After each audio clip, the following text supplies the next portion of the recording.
We're just 82 days away from the 2024 general elections. Welcome to Joy News Prime with me, Samuel Kojo-Brace. We're live on DSTV channel 421, GoTV channel 125, all social media platforms, and around the world on myjoyonline.com. Our headlines this are: ECG's debt to independent power producers shoots up to nearly $1 billion cedis as the power distributor failed to fully pay the IPPs for 2 months. We have details of the latest update from PRC's cash waterfall mechanism as energy analysts warn Ghana's power system may return to the crisis days if these amounts are not promptly paid. Also, 88 million cedis lost to fraudulent withdrawals in banking sector in 2023. We have details from the Bank of Ghana's latest fraud report revealing a surge in financial crimes. We'll share the Ghana Police Service's approved route for the NDC's Enough is Enough demonstrations and take you around the country on what to expect.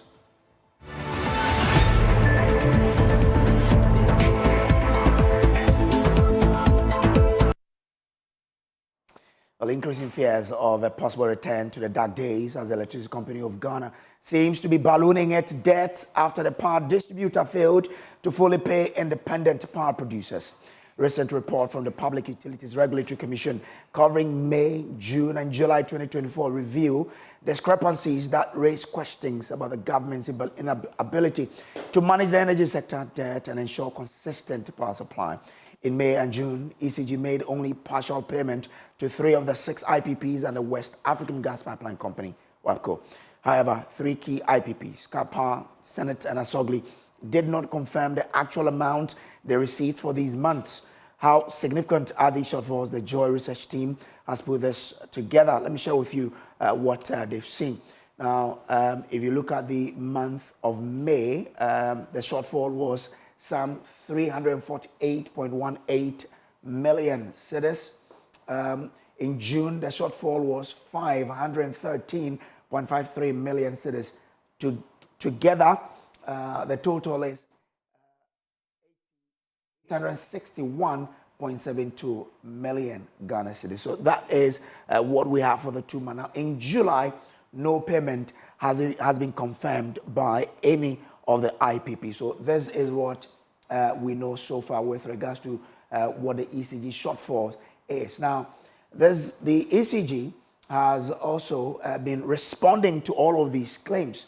ECG has put forth an article in which it says the article lacks confirmation from IPPs about received payment. So that's what ECG, but what the ECG article is not really confirming, whether the IPPs have received payment or not. But it says ECG has documented payment and complied with Tier 2 beneficiary obligations, including PRC. It again says that the article does not address the impact of foreign exchange losses on ECG's ability to comply with the cash waterfall mechanism, which complicate payment to IPPs and WAPCO, because ECG has been talking about the impact of forex losses on its operations.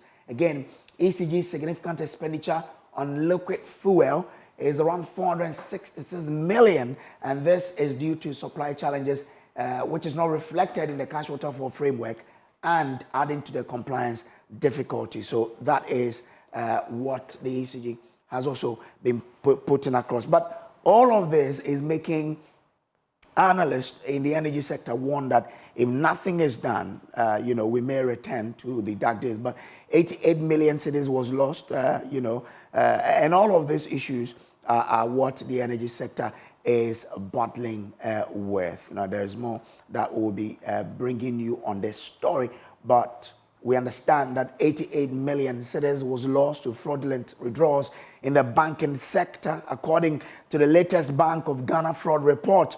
The survey highlights an increase in fraud cases through victims' account, cyber or email fraud, and cash theft.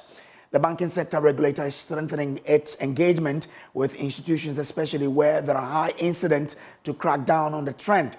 But before we hear from the BoG, let's get some more details from the report for you, and I'll be joined in studio by my colleague Emefa Apau to share with us details of this particular report. We'll also be speaking with the Bank of Ghana to understand exactly what the bank is doing to tackle this particular issue.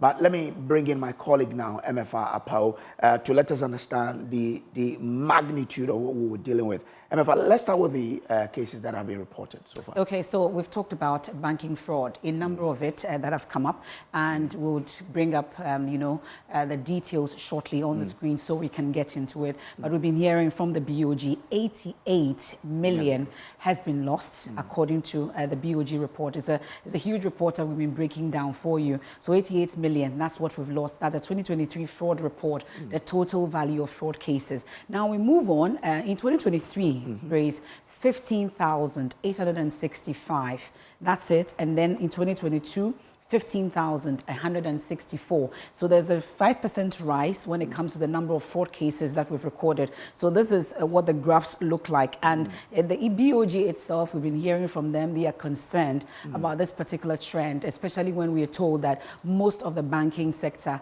workers are also behind this particular trend that we are seeing. So we move on to the next slide. On this, the number of fraud cases that we are recording, we're breaking it down for you. Fraudulent withdrawals from victims' accounts, and then also cyber and email fraud. There's also cash theft. SIM swap is also one of the key issues that we're seeing. So cash theft, cyber email fraud, and then fraudulent withdrawals from victims' accounts. Who is in charge of this? What is happening is what we know. And most of you have linked your bank accounts to your Momo, and then also you do all your transactions on your phone. You're likely to fall victim because most of the time you see messages of OTPs coming onto your phone. You're not supposed to share that, but who exactly? Most people share these OTPs with people, and then they're able to access your bank accounts, which you've linked to your Momo, amongst others, to make transactions easy for you. Also, the issue about POS devices, where you pay, amongst others, is also very important from what the report is saying. So moving on to what else we are learning. Also from this particular report, from what the BoG has been saying, is some of these issues that are asking us to be vigilant as consumers or customers of these various banks. We've been trying to reach out to the banking sector, that's the Ghana Bankers Association, on what exactly is the steps that they are also going to take to ensure that I am protected, you are protected as a customer. And they tell us that they are also studying this particular report from the BoG, and they will work on it. So this is the level of, it's 10.5 million for cyber email fraud alone. Check fraud is 6.1 million cedis. Also e-money fraud, 5.3 million. And the SIM swap I was talking about, 4.6 million. And ATM fraud, 3.5 million. And impersonations, we had 0.674 million. So that's the details as we have it from the BoG report. Very staggering. And we all need to be very vigilant when it comes to this particular situation that we are seeing fraud in the banking sector. You need to be careful with your phone then. But let's get more on this particular development by speaking to Dr. John Dadze, who is Deputy Director of Financial Stability Department of the Bank of Ghana. Doc, I'm grateful to you for joining us. Now, what really is giving rise to these fraud cases?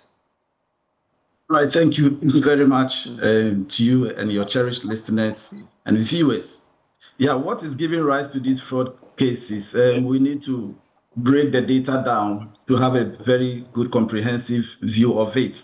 Now, we are talking of three particular segments. We are looking at banks, we are looking at specialized deposit-taking institutions, and we are also looking at payment service providers.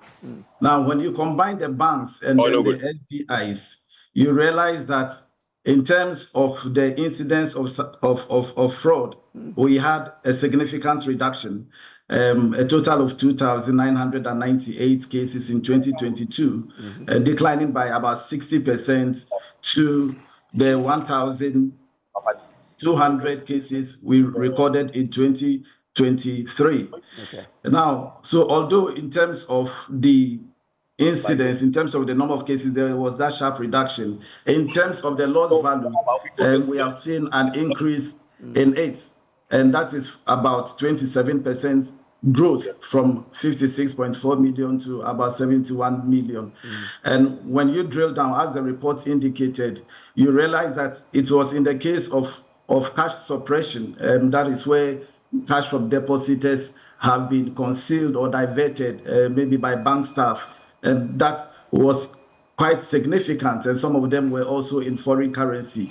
And so when you look at the CD equivalent, you realize that that accounted for the sharp increase in the fraud cases. So these are the dynamics. In terms of the payment service providers, there we also saw that in the case of the cases, there was an increase, and that's because more people are using mobile money services, and so we are seeing that corresponding increase in the number of cases. But thankfully, in terms of the value, we experienced a decline between 2022 and 2023. Quite interesting data there. But are there particular banks or financial institutions where the incidence of fraud is notably higher? And if that's the case, what actions are being taken to hold these institutions accountable? Fraud is fraud, and from the regulator's point of view, we are looking at not having fraud in any situation. Even if a bank has one or two incidences of fraud, the impact could be very significant. So in terms of the banks, I think it cuts across all the banks. The Bank of Ghana is very much concerned, not just in terms of who has more and who has less. And so what we normally do is that after the release of these reports, we write to all the banks and require all of them to come up with their strategies that they are going to use to minimize the incidence of losses in terms of fraud. Okay. Now, you say the Bank of Ghana is concerned. So how is the Bank of Ghana collaborating with law enforcement and other stakeholders to combat cyber and email fraud, which, according to data, contributed to the rise in fraud cases, as we're witnessing? Yes, so the Bank of Ghana, in dealing with fraud, has various partners that it works with. It works with law enforcement agencies. It works with the Ghana Police. It works with the judiciary. It works with YOCO. It works with other, the National Communications Authority to collaborate to fight this canker of fraud. In the case of the banks, we are engaging, and we always engage with the banks, with the SDIs, and that is what has accounted even for the decline in the incidence of fraud that we are witnessing within the banking space. But in the case of the payment services providers, in which we have seen an increase, there's that collaboration with these entities to ensure that we fight it head on. Okay, I'm grateful to you, Doc, for joining us, Dr. John Dadzie there. Away from that, 1 year after the spillage of the Akosombo Dam, the situation for nearly 40,000 affected residents in the North Town district of the Volta region remains critical. On September 15, 2023, the Volta River Authority opened the floodgate on the dam to safeguard its structural integrity due to rising water levels, displacing thousands in the area. However, 1 year after that disaster, thousands of victims are still living in tents and classrooms as the government's promised housing units remain uncompleted. Let's go on Zoom now and speak to my colleague, Carlos Caloni, who has been following up on this story. Carlos, you've been to the community recently. What can you say about the living conditions of those affected by this flood disaster? Well, Brace, the living conditions of the victims is still in a critical situation. If you look at their livelihood, for instance, they've lost farms, and where they are living currently, most of them are in tents. Others are also in classrooms, and the ability to raise money to fend for themselves is becoming a bit challenging for them. And so if you go to Agbetiko, for instance, you find hundreds of these flood victims who are still in the classroom. And there are other places in the South Tongue area who people are still there living in a number of uncompleted houses and all that. So I would say that the condition of the victims is still dire 1 year on after this flood situation happened, from last year. All right, now, Carlos. It's not even looking nice for you, as yourself you can see. Okay. There's no one in because I'm the one. I'm now living with my sister. Okay. Yeah. It's very, very painful anytime when I get here. That's why you can even see there's no cleaning. Because when I get there, when I see things, then I don't know what to touch. I don't even know where to start from. So I feel very sad. Me, I and Low, I'm having cassava farm about 10 acres, and the others, they are having. In Siko right now, if you go to the farm top, everything tend to firewood. All our cassava tend to firewood, and we can't afford our life together. How are we going? And up to now, the VI is not telling anything about our life. How are we going to survive? The flood scattered everything because of the spirit. The piglets are all died. It take them away, and nothing remains. So at the time you heard about how many pigs in here? I have about 85. I'm very much annoyed with VRE, and we are not hearing anything from them. My house collapsed, and we are all at Agbetipo camp there. We at the tent where we are not getting it easy at all. I'm Madonna America. I'm in Yelasin. The Anka Alafama aton Emma, the Kama. Tawam in Yamara, the Bocatarama, Aquafato Tonto, Laman Yemen. We can now bring in Seji Saji Ahmed-Dono, Deputy National Coordinator for the National Disaster Management Organization, NADMO. Thanks for joining. 1 year on, what can you tell us about the situation of the residents?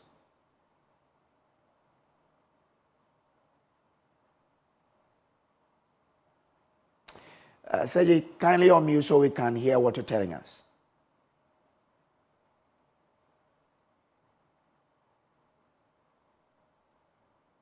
Good evening to your viewers. I hope Yes, yes, we can hear you now.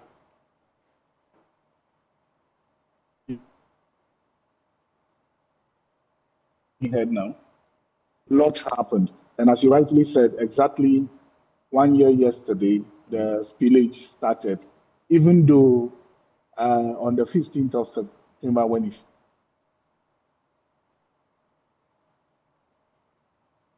started, we didn't started recording displacements. It was about, I think, 2 to 3 weeks after the spillage that we started recording displaced persons. But a lot has happened. And as I've always stated, that the recovery stage of every disaster is always a long, drawn period. So things having to do with livelihood, having to do with the resettlement of the affected persons, and also having to do with those who have been able to move back into their homes. A lot has happened. As we speak now, I know that at Works and Housing have started some projects for the affected victims to resettle those who have lost their homes completely. And all the 9 districts, as we speak now, have been able to develop their own contingency plans so that in the event of this happening again, they have a plan that they can follow. In terms of livelihood, I know the Ministry of Fisheries and the Ministry of Agric have also come in with also some various interventions. You know, we recorded about 33,000 affected victims at the end of the period. As we speak, we have about 1,500 who are in various safe havens. We have one of them in Aveima, one of them in Mefe.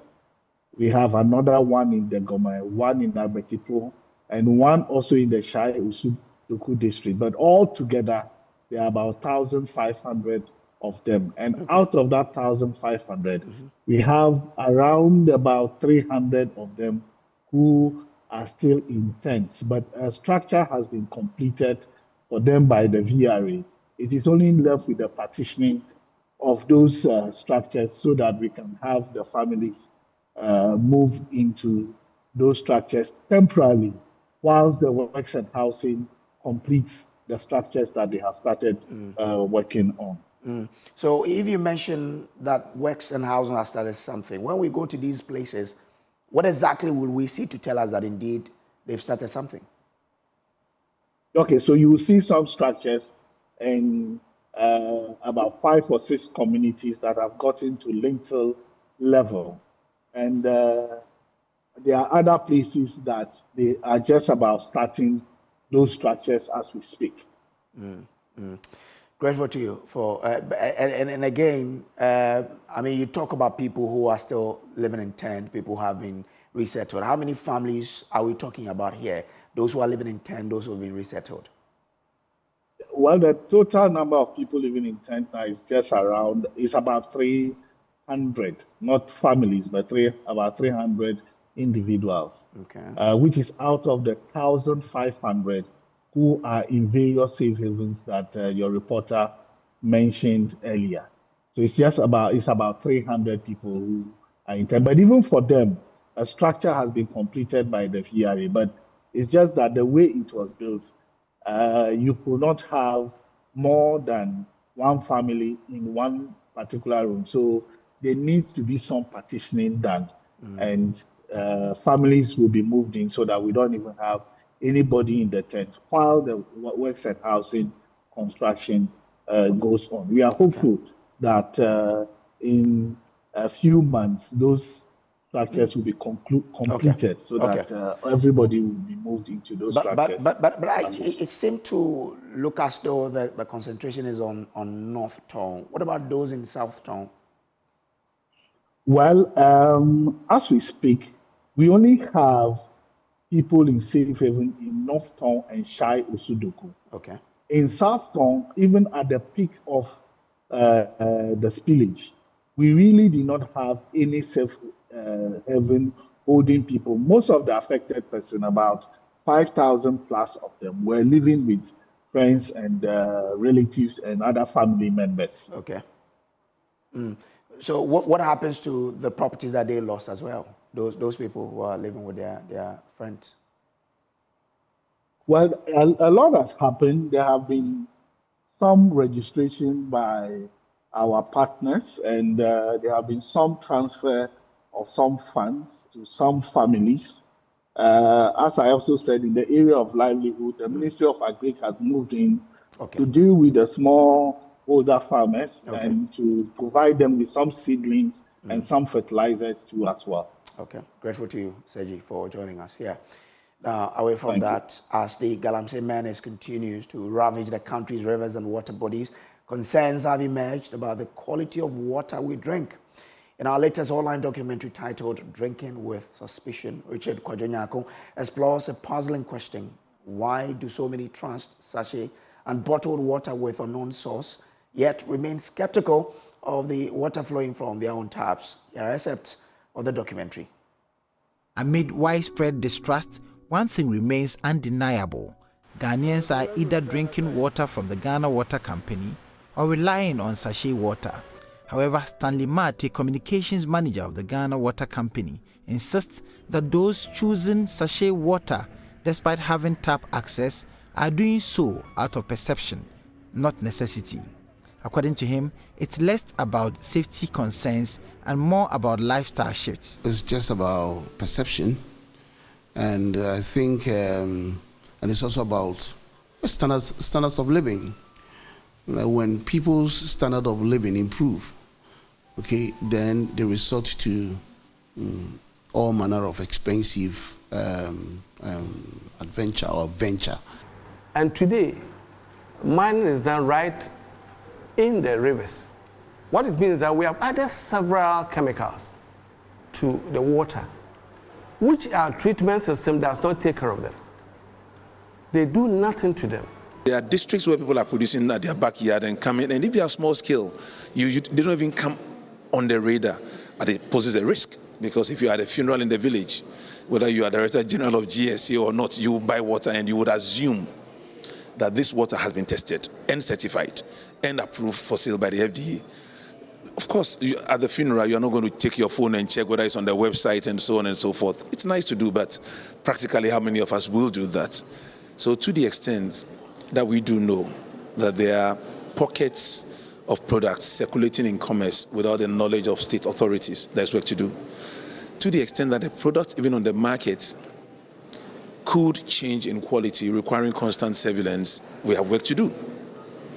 And for us at the GSA, to the extent that people are using our logo without approval, there's work to do. But when you put all together, the GSA and the FDA has harmonized. We have harmonized, and I've said that, look, we are reducing the cost and the time. So maybe that harmonization should inure to the benefit of those who produce sachet and bottled water and should improve the quality existing but I will always say that there is still more room for improvement. People are fast losing faith in the very systems meant to keep them safe. Joseph Ofer is a business development manager at Norax Care, a company focused on water purification. As concerns deepen, so too does the demand for innovative ways to guarantee water safety at home. I would say what we preach here at Norax Care is that if you need to be sure, you need to filter your own water at home. And so with Norax Care, we have filters like point-of-use water filters that you can use in your kitchen or in your shower. And if the water is not filtering, you can see for yourself. If it filters perfectly well, you can also see for yourself. And there are several other components in the water that can also help in the filtration of heavy metals as well. For instance, KDF55 and activated carbon. And so it is very needful that when you need to be sure, you filter your own water at home. The documentary airs at 8:30 p.m. on the Joy News channel. Online documentary explores why many have lost trust in Ghana's water systems. We'll take a break here. We'll be back with more. Please do stay.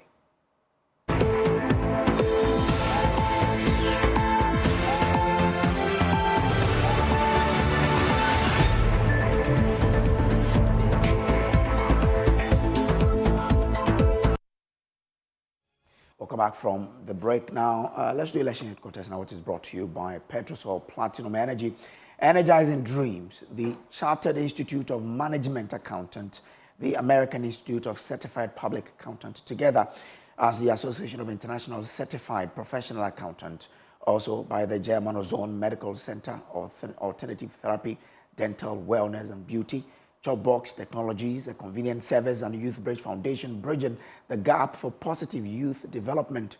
And the Ghana Police Service says they are ready to police NDC's national demonstration scheduled for Tuesday, September 17. At a news conference just hours ago, the police says their men are ready to assist the NDC to ensure an incident-free protest. Assistant Commissioner of Police Grace Ansa Akrofi says they have already agreed a route with the NDC for routes nationwide.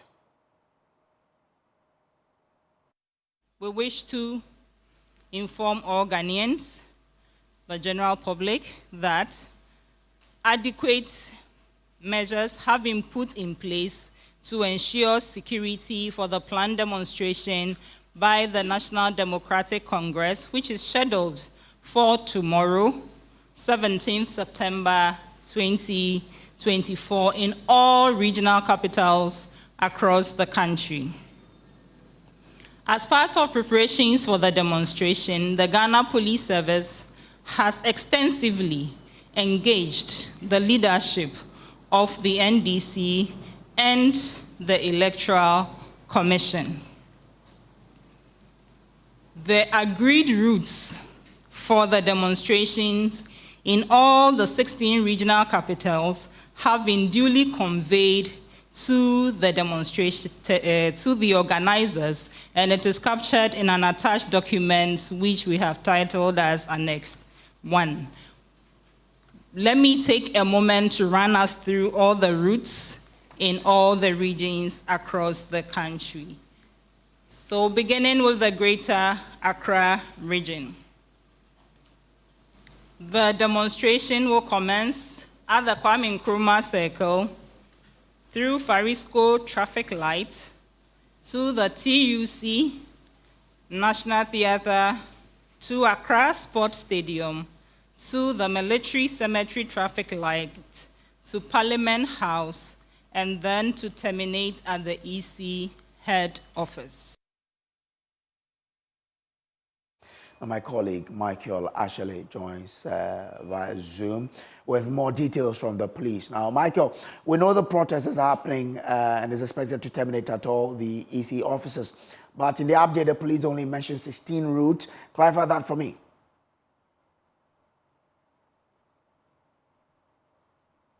So, Bryce, what we understand from ACP Grace and Sankofi, as we heard from here, is that the arrangements that they have with the the National Democratic Congress, the NDC, as it stands now, is that they will have one protest in every region. So she went on from that sound to talk about every single region, all the 16 regions, and which exactly were the routes exactly that they agreed upon with the NDC. All of these will start at somewhere in the market or a public space or a public park, and then end at the office or the regional office of the Electoral Commission, where they understand that they will be possibly sending a petition to the EC. I tried to clarify this with her again, and she says that yes, at the last meeting they had with the NDC, they only agreed to have these protests, one in every region. Okay, so it doesn't include a district. Now, in terms of law and order, what has the police been saying? Well, they have been referencing the Public Order Act, Act 491, or Public Order Act 1994, which spells out that if you have a situation where protesters conduct themselves unlawfully, the police reserve the right to make sure that they arrest those people and they put them before the court. And they have been reiterating that. I'll take you through some of them. It says that where at any special event, any damage is caused to any public property, the organizers or any other persons found to have been responsible for the damage caused shall be liable to pay for the cost of the damage. They went on to list all the particular provisions under this particular act and says that they will not forgive any particular protester who goes contrary to the agreement of that particular protest. However, they say that they have the buy-in of the NDC to ensure that their people conduct themselves in a way that does not contravene the law. This exercise, I must say, also took place at their emergency control unit. This is a very brand new facility. They tell us that tomorrow they'll be deploying that particular room. You'll see policemen and women on the ground tomorrow who'll be wearing live video units, and they'll be monitoring all the way here at the regional offices. So therefore, anybody who decides to make a foolery of themselves tomorrow, the police says they will not forgive you. That the organizers of the demonstration have been duly notified of their responsibilities under Section 3 of the Public Order Act 1994, Act 491. The organizers have also been informed that they have a duty to abide by all other laws, since they will be held responsible for any breaches. We would like to urge the organizers and also all participants in this demonstration to adhere to these arrangements and ensure full compliance of laws and all regulation. Now, our assurance to the good people of Ghana, the general public, we would like to once again give our assurance that the police will ensure the maintenance of security, law, and order throughout the period of the exercise and beyond. Well, let's take you around the country. The Ashanti Regional Branch of the NDC is set to join a nationwide protest against the Electoral Commission in demand for a forensic audit into the 2024 voters register. The protest, declared by the NDC National Chairman Johnson Asiedu Nketia, is expected to draw thousands of party supporters and sympathizers. The party is demanding urgent attention to alleged discrepancies in the voter register, which the NDC claims could compromise the integrity of the upcoming elections. Ashanti Regional Secretary Frank Amwakohene says Tuesday's protest is necessary to ensure that the electoral process is free, fair, and transparent.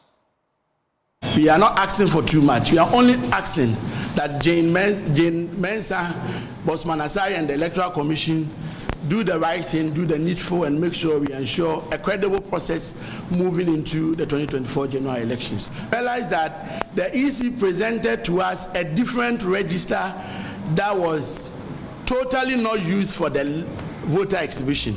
So we were given a register and they were using a different register in conducting the voter exhibition exercise. During the voter transfer period, we were present with the EC. We took records of the number of people who were transferred at each district centers. To our surprise again, we did a comparison of the numbers we recorded during the voter transfer for both the main transfer in 2024 and the other transfer in 2023, and compared to what the EC exhibited during the voter exhibition. And this is a typical example at Asante Achim South constituency. I can give you the list polling station by polling station and the variance, but I'll go to the totals that we have here. For the actual transfers that happened during the voter transfer was 949. To our surprise, the EC exhibited a total of 2,150 transfers. Let's take you to the Upper West region now, where the party's communications officer, Isa Kantangere, has disclosed that the Electoral Commission's register that was exhibited in the region was replete with several infractions and discrepancies. The press conference by the Upper West Regional Communications Bureau of the National Democratic Congress is a curtain raiser to Tuesday's demonstration against the Electoral Commission over the voters' register. In the West Central constituency, for instance, a good number of registered voters, numbering about 27, bearing valid EC voter ID cards, could not find their names in the voters' register. We also realized that some qualified voters have their names placed on the exceptional or multiple list. We equally realized that at some polling stations, the number of registered voters in the register provided to the NDC are either less or more than what is contained in the provisional voters register. To the Volta region, where we understand about 20,000 residents from across the Volta region are expected to throng the street of Hall to participate in tomorrow's demonstration against the Electoral Commission. The GMENSA-led and Electoral Commission must do the right thing now. We cannot go into this election with the kind of register that they exhibited. And in actual fact, they gave us a register which is different from the one they even exhibited at the exhibition centers recently. That is what has made the whole thing, very serious and critical. Let's take you to the Western region, where the party's regional secretary, Joseph Nelson, has been addressing a press conference ahead of the Enough demonstration on Tuesday, September 17. He is urging residents to throng the street to support the party in this protest. Other than boost our confidence in the EC's processes and promote free, fair, and transparent 2024 elections, the provisional register is sadly beset with lots of errors. Specifically, the eagle eyes of the NDC has unearthed the following among others. 1. A whopping 243,540 previous transfers illegally added to 2024 transfers, including repetition of illegally transferred names. 2. 15,000 plus unidentified voter transfer path due to fake registration of voters. Where were they originally registered, we are asking. 3. 3,957 voters in 2023 register, but deleted from 2024 provisional register due to transfers. It is sad to note, but unsurprising, that the GMENSA-led EC has flatly refused to do any of our requests. Question is, what has the EC got to hide? From the NDC, the MPP flag bearer, Dr. Mahamudu Bawumia, has pledged to ensure that there's peace in this election. He has been talking ahead of the election. He is on a tour and is talking about introducing a flat tax system modeled around the same system implemented by the northeastern European nation of Estonia. In an interaction with the business community, Bawumia says the proposed system would impose a single tax rate on all individuals and businesses regardless of income level. He emphasized that a flat tax system would simplify the country's tax structure, making it more transparent and easier to administer. Dr. Bawumia said the current tax regime is complicated and burdensome for both taxpayers and tax authorities. Dr. Bawumia also accused the NDC flag bearer, John Mahama, of describing some members of the clergy, civil society organizations, and traditional leaders as, quote, hypocrite, unquote, over their perceived silence on national issues. He was speaking to supporters at Amasaman. Yadisika every time uchi Women's Trade Empowerment Fund ma eja before mo amodi eno no yadisika every time uchi na mo etimi aye business na mo expand mo business na di akọ the tosu mi no me be sisa Ghana tax system no your tax system no a high dream GRA the businesses bebree omu wo man so twin your tax system no you complicated enti me me team ye share mu say ye research share omaya ewo wiase nyina ewo the best tax system in the world ye research no ye who say it might be a friend of Estonia, and in #1 in tax competitiveness for the last 10 years in a row. Intimate team no ye sorry ye call Estonia. Ye any omo president, omo prime minister, finance minister, tax authorities ye ko share. Ye share system na omo wono. Na omo system no e simple. Very simple. Your friend no flat tax system. A 10% a 10% ma ubia in the tax rate ewo any you need accountant say obechirichiri mu ama a 10% a 10%. Now, the National Peace Council says it has succeeded in employing the Electoral Commission of Ghana to hold an emergency inter-party advisory committee meeting that will address concerns being raised by the opposition National Democratic Congress. Already, the party is set to hold a nationwide protest in demand for a forensic audit into the voters register.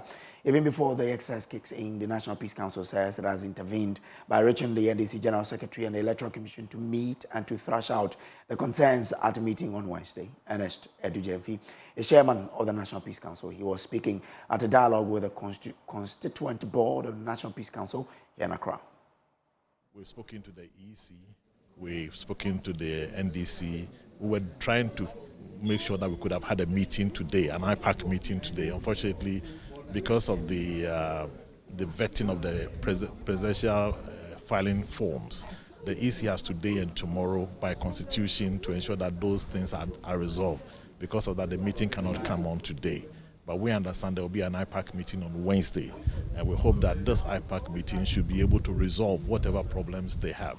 And once these things are resolved, we should be able to move forward as a country.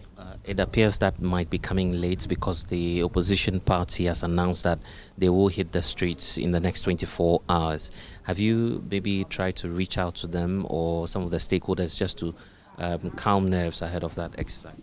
Yeah, we have reached out to them. In fact, our first option was if we could have had the IPAC meeting today, that would have resolved the problem and not make it necessary for them to have the demonstration. Unfortunately, because that could not happen, we were appealing to them, but it looks like they may still want to go out. We've had a meeting with the IGP. He's assured us that they are going to make sure that nothing happens. This is still Joy News Prime. We'll take a break. We'll be back with Showbiz. Do stay.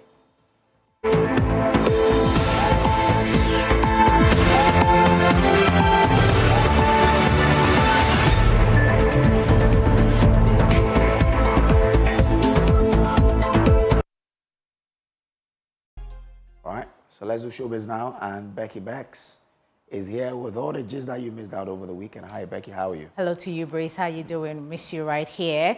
Let me tell you about the debates that happened on Saturday on Joy FM, picked on Joy Prime. Is the Creative Arts debate, which had the NDC and the MPP debating on, you know, issues and things that they will do when they come to power. So let's take the NPP first, because the Deputy Tourism Minister, Marco Kwekumante, has admitted that the construction of 5 amphitheaters promised by the New Patriotic Party government has stalled due to lack of funds. Mark Okwekumante explained that the construction of these theaters was predominantly funded by the World Bank. He spoke on the manifesto debate on creative arts on Joy FM.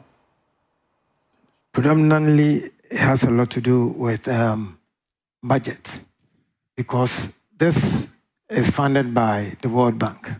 And so we're supposed to get additional funding to finish. It has delayed, but the Minister of Tourism, Art and Culture went to Parliament to defend and said that we should give him up to Q1 2025. It will be ready. Internally, we know we want to finish before December, but for the sake of Parliament, he mentioned Q1 next year. So you gave an estimate during the interview with the Love FM interviewer. Yes, and he asked, how much it would cost, roughly. Yes. And he mentioned it would cost around 500,000 for each of them. And I'm asking if you were telling us that it wasn't enough, it didn't suffice for the construction. The budget increased because of market prices. And so the budget increased. And so it affected how the plan that we had to finish the amphitheater. And that is why it is going to take us some time to finish. And so we've made a request for additional funding. It's in the process. The moment we get it, in the next 2 weeks, I'm sure some money should come in. We'll go back to site. Okay. Now, to the NDC, highlight musician and lead for creatives in the National Democratic Congress, Rex Omar, has reiterated the party's willingness to lay down better plans for creatives' intellectual properties. According to him, the royalty system in Ghana has been defective due to the absence of a law that will stipulate the exact amount of money to be paid for people's intellectual properties. Speaking at the Joy FM's manifesto debate on creative economy, he said his party will make sure the law is passed if voted into power. Right now, the issue of collective management organizations is not about the organizations themselves. It is about the enforcement of music users paying for what is right. But the question is, there is no law that stipulates how much any music user, i.e. media houses, must pay based on duration. That is the issue. So for example, if multimedia has played 100,000 minutes, you cannot come here and say, because you've played 100,000 minutes, pay such an amount times 100,000 minutes. So we are using flat rate. And we are saying that when the NDC comes to power, we will come out with a legislation to be clear as to how much a music user must pay. That's how it happens all over the world. How much, the tariff, how much must somebody pay for music usage? So that at the end of the day, if Kwame does this music is played for 1,000 minutes, I come to the multimedia, it is shown that you played, your frequency played 1,000 minutes of Sarkodie's song. And I know we end showbiz here on Joy News Prime. We'll be back tomorrow for another thrilling edition of Joy News Prime. I have been doing this with Braze. I know, please log on to myjoyonline.com. That's where you find all the news, and including that video of the day that you just saw. We're so grateful for your time and our time. Yeah. Want to say something else? No, I just want to say they should brush their teeth with Pepsodent this evening. And when you wake up tomorrow morning, please brush your teeth with Pepsodent, because with Pepsodent, every smile matters. But they are eating the dogs. Yeah.